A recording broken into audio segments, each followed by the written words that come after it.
RSS और भाजपा की सरकार ने यूनिफॉर्म सिविल कोड बनाने का ऐलान किया है। 2024 के चुनाव को ध्यान में रखते हुए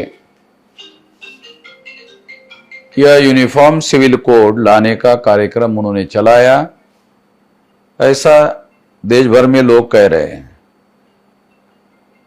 क्योंकि आरएसएस और भाजपा की सरकार को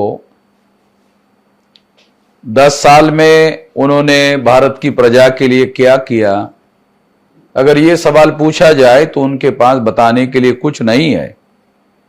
इसलिए हिंदू मुसलमान का ध्रुवीकरण करने की दृष्टि से यूनिफॉर्म सिविल कोड लाया जा रहा है।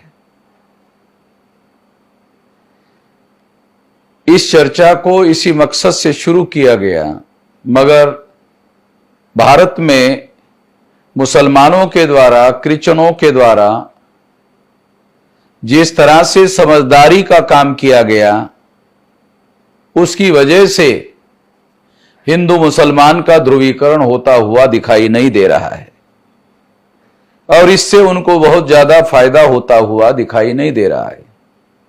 मगर इसके बावजूद भी यूनिफॉर्म सिविल कोड लागू करने से मुसलमानों का ज्यादा नुकसान नहीं हो सकता। जो सबसे ज्यादा नुकसान होने वाला है वो आदिवासियों का कस्टमरी लॉ खत्म हो जाएगा। आदिवासियों को जो विशेष पहचान है, विशेष अधिकार है, वो उसके कस्टमरी लॉ के आधार पर है और यूनिफॉर्म सिविल कोड से ये सारे अधिकार समाप्त हो जाएंगे।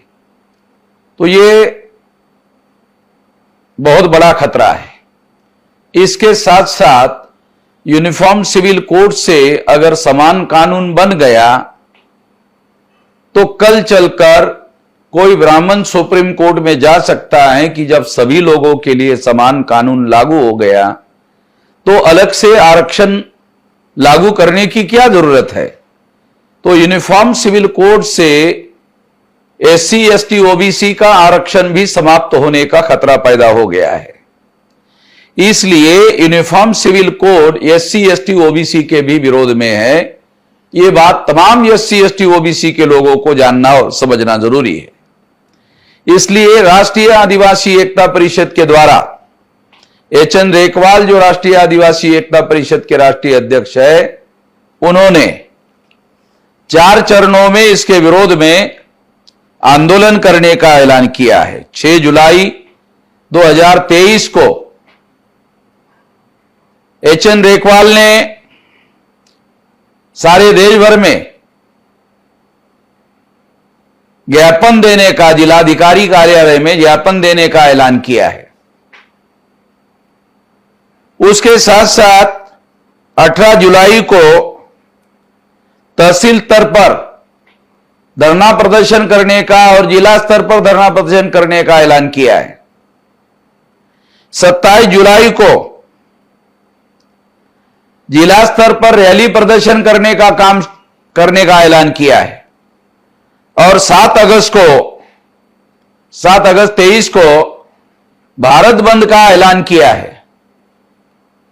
हम बामसेफ के तरफ से, भारत मुक्ति मोर्चा की तरफ से, बहुजन क्रांति मोर्चा की तरफ से, तमाम ऑफशूट संगठन की ओर से, राष्ट्रीय आदिवासी एकता परिषद का, ये सारे आंदोलन के लिए समर्थन करते हैं और तमाम संगठनों के और तमाम कार्यकर्ताओं को यह निर्देश दिया जाता है कि वो इस कार्यक्रम में सक्रिय सहभाग करने का काम करे और राष्ट्रीय आदिवासी एकता परिषद को सक्रिय समर्थन देने का काम करे।